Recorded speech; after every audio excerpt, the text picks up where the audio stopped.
I had high hopes for Brand New Animal, I really did. It comes from a studio that's made some damn impressive shows, it was getting praise all over the internet, and it was coming off the heels of another anthropomorphized animal show, Beastars, which I had a great time with. I was expecting this to be a fantastic experience. It seemed like all the puzzle pieces were falling into place, all the planets were aligning, dare I say it, it was all coming together. But after binging all 12 episodes in one sitting, you'd probably think I was one of Bo Burnham's ideal audience members. I don't want you leaving the show thinking my hands hurt from clapping, my stomach hurts from laughing. I just want you leaving the show thinking, all right. I don't think this show is bad by any means, but I also don't really think it does anything exceptional. It seems to have a lot of interesting ideas going on, but it either never really devotes enough time to them or doesn't explore them deeply enough for me to feel like the show was saying anything significant about its own subject matter. I just made a video discussing 2 other works that I think utilize the world of anthropomorphized animals to send a message that is applicable to humans in a much more satisfying and/or thought-provoking manner than BNA. This show has anthropomorphized animals called beastmen and humans living in the same world, and mentions multiple times that beastmen are oppressed by humans, but this ends up being completely trivial to the main plot. There are 0 relevant humans in this show. The one character who we are told is a human was Alan Silvasta, but in the last episode it is revealed that he is in fact a pure-breed beastman who has been pulling the strings from the top for thousands of years. I mean, I guess this would have been better than if he were a human, because then the only human character in this entire series would have been the main villain who wants to purge the world of all beastmen. Even still, I can't help but feel pretty blue-balled from the fact that the entire premise of this show rides on the fact that beastmen are discriminated against by humans to the point that they up and built an entire city to keep the 2 separated, and by the end of the show, nothing has changed. Shirou was consistently racist or speciesist against humans, which is understandable given his backstory, but he never meets a human who makes him question this prejudice outside of potentially Michiru. She was introduced to him as a beastman, and after learning that she was originally a human, Shirou says that he will protect the beastman half of her, and then the subplot pretty much just gets dropped. There's a little hinting in episode 8 that he only hates humans because he doesn't understand them, and in the last episode he is happy for Michiru that she can go back to being a human, but that's pretty much it. Given all the focus that his discrimination against humans got in the early episodes, it seems kinda weird that he never got a chance to meet a new human and not be disgusted by them or something. His arc just kinda gets left up in the air, which isn't really uncommon in this show, as a similar thing happens to Nazuna as well. Her whole deal is about wanting to be an idol, and her reasoning for this is because she wants to have a lot of followers, which doesn't really make her the most likable character, but then it's revealed that she also wants to be an idol so that she can bring joy to others. These 2 motivating factors lead her to become the figurehead of a corrupt religious cult once she turns into a beastman. They lie to the public, telling them that Nazuna is Ginro, a deity that is said to protect all beastmen. Now, based on that setup, you'd think that they are going to send the message that religion is propagated by a bunch of corrupt assholes who are high on societal power by having Nazuna come to the realization of just how psychotic the guy in charge of this cult is, and then of course changing her ideals about becoming a person of influence. But the whole thing just kinda falls apart as it goes along. We find out that Nazuna is intent on telling the public that she is actually a human, not because she feels bad about lying and thinks that they deserve the truth,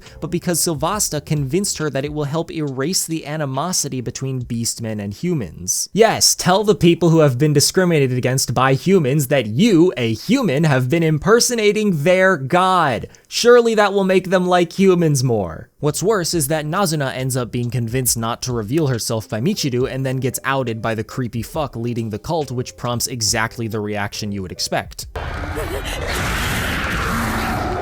And following this, Nazuna mentions that she now feels bad about lying to everyone despite no one addressing the questionable morality of her actions between when she was going to out herself and this moment. The fact that her change of heart appears to be completely internal, and the fact that she has done a complete 180 in her beliefs, leads me to believe that the only way her arc makes sense is that she was just retarded enough to think that Silvasta's plan was a good idea. I'm inclined to consider that she may have been blinded by the fame and glamour of being worshipped as a god because she compares it to being an idol, but if that were the case, you'd think that she'd come away from this whole experience with the understanding that being a person of influence is a lot more complicated than she once thought. But that's not what happens. Nazuna just ends up becoming an idol anyways, and it's implied that she hasn't even changed her outlook on the profession. So what exactly is the lesson here? Are idols just in it because they have fans? Is it ethical to lie to the populace if it gives them a sense of hope? Is religion just run by a bunch of power-hungry reptiles, or do some of them believe believe they're doing the right thing. I actually thought that they were going to try and surprise the audience by having Boris end up being a good guy, because literally everything about him was screaming Frollo from Hunchback of Notre Dame, to the point that Michiru is constantly talking about how much of a creep she thinks he is. And considering this is exactly the kind of show you'd expect to go for the don't judge a book by its cover theme, I was expecting Boris to end up just genuinely believing he was helping the world. He could have represented the camp that said lying to the public to preserve their hope is justifiable, Michiru could have represented the camp that said it isn't, and Nazuna would be forced into an approach avoidance conflict. But no, he's exactly as rapey as we are led to believe. These kinds of missed opportunities are not uncommon in BNA. There are many elements in this show, but nearly all of them just seem either extremely simplified or incomplete. It kind of feels like the show is spreading itself too thin.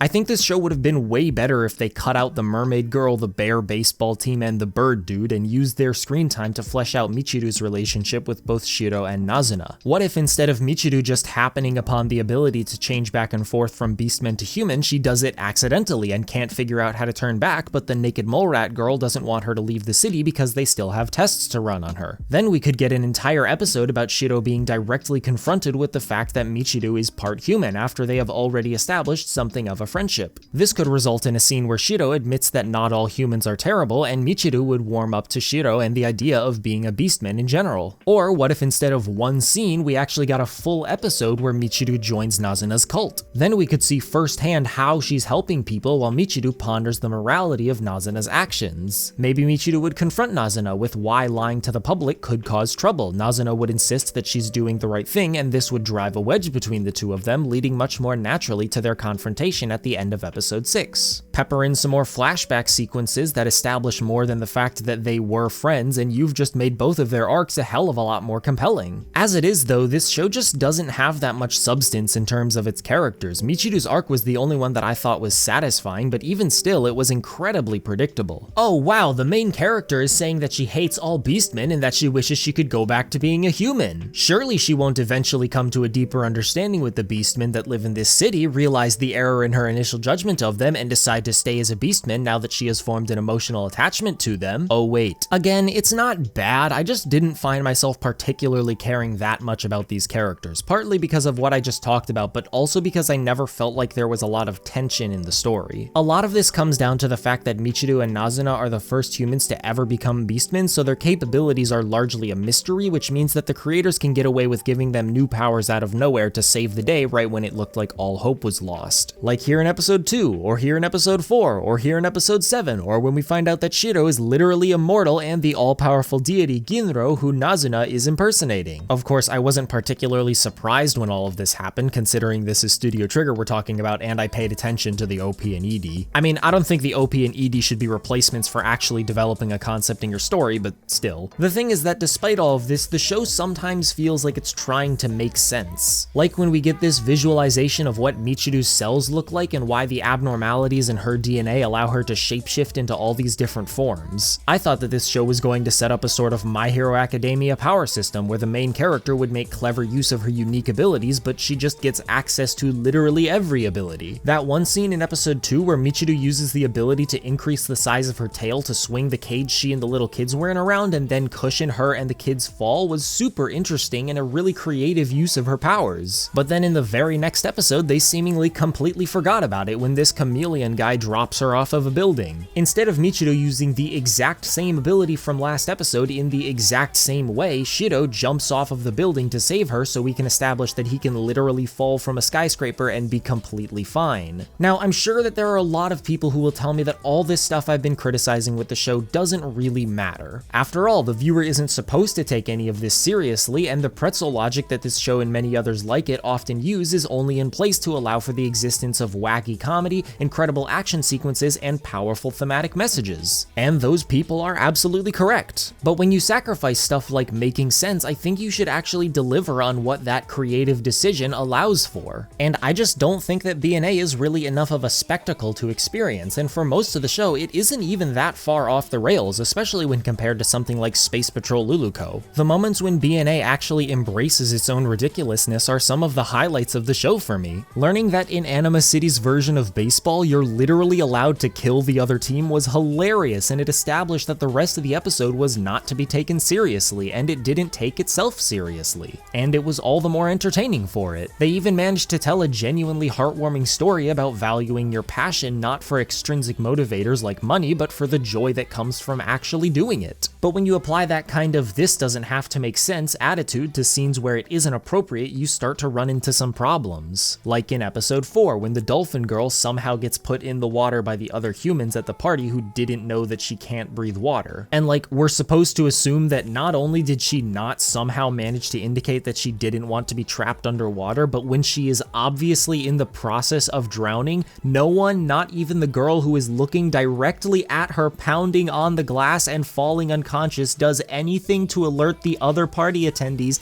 that maybe something's wrong here. And in the same fashion as episode 3, this is all in service of establishing a completely new ability out of nowhere. You can make a scene that doesn't follow logic, but you generally can't then also play it off like it was supposed to make sense without watering down its impact. Now, I've been talking a lot about making sense and following logic, but I have of course been ignoring the one big argument that inevitably comes up when talking about justifications for throwing logic out the window in anime, and that is of course the actual animation, which I would expand to the presentation as a whole. And yeah, this show is pretty fucking gorgeous, as trigger shows tend to be. All the movements have a wonderful sense of momentum. I was consistently excited to see Mirichu or Nazuna sprout their wings because it was always so satisfying to see them take off into the air. Punches, kicks, laser beams, everything feels like it has just the right amount of weight, and combined with the solid directing, action scenes are truly a sight to behold. Character designs are super readable, cohesive, and full of personality, and damn does this show have some pretty colors. Voice acting is solid across the board, as is the whole sound design, though I especially love the ED.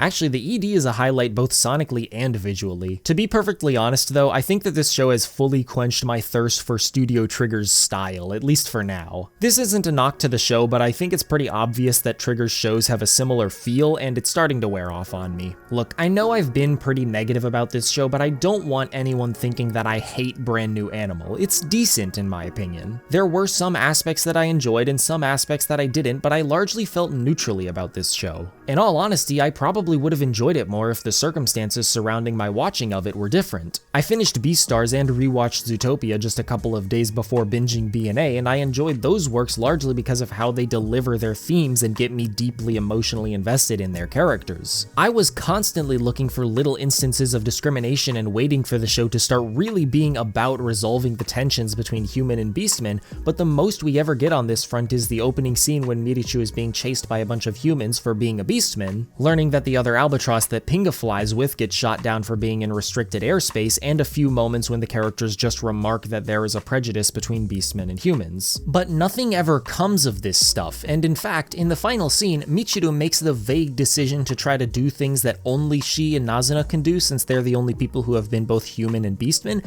and to help people. And Shirou comments that maybe they can change the city too, implying that the problem between beastmen and human doesn't actually have anything to do with humans. Or at least that they are not interested in resolving the animosity between humans and beastmen. Are you seeing the mixed signals here? I think that this show is trying to do a similar thing to what Trigger's magnum opus Kill La Kill did. That is, trying to present the viewer with a bunch of characters who aren't super complex for the most part, and using an ever-escalating series of events to keep the viewer excited as they build up to the final conflict. One which embodies the thematic message of the show and leaves an undeniable impact on the viewer. But Kill La Kill had twice as many episodes as BNA to make that happen, took place in a setting that enhanced its tone much more effectively, and had a much stronger grasp of what its core message was. There's other stuff you could go into, but this isn't a video about Kill La Kill. If I could describe Brand New Animal in one word, it would be unfocused. It has the seedlings of a lot of really interesting concepts, but it doesn't quite use them to their fullest potential, and it also doesn't exactly make up for the lack of substance elsewhere. I do not think that this show is bad. It's a 5, maybe a 6 out of 10. There's pretty much nothing about it that I disliked, but when I compare it to other shows that I would put in the 6 and 7 out of 10 range, I find that it just doesn't quite hold up. I can absolutely see why many people love it as much as they do, and you'll never hear me say that those people's opinions about the show are somehow invalidated by this video. I just want those people to understand why someone such as myself wouldn't think that it's that great. Thank you for watching this video, I hope you enjoyed, and if you want to see more content like this, I implore you to check out the rest of this channel for tons of other analytical thought pieces such as this one. And if you really enjoyed and you want to keep up to date with my content moving forward, remember to subscribe and hit the bell icon to get notified of when I upload in the future. With that said, have a wonderful day, thanks again for watching, and I'll see you in the next one.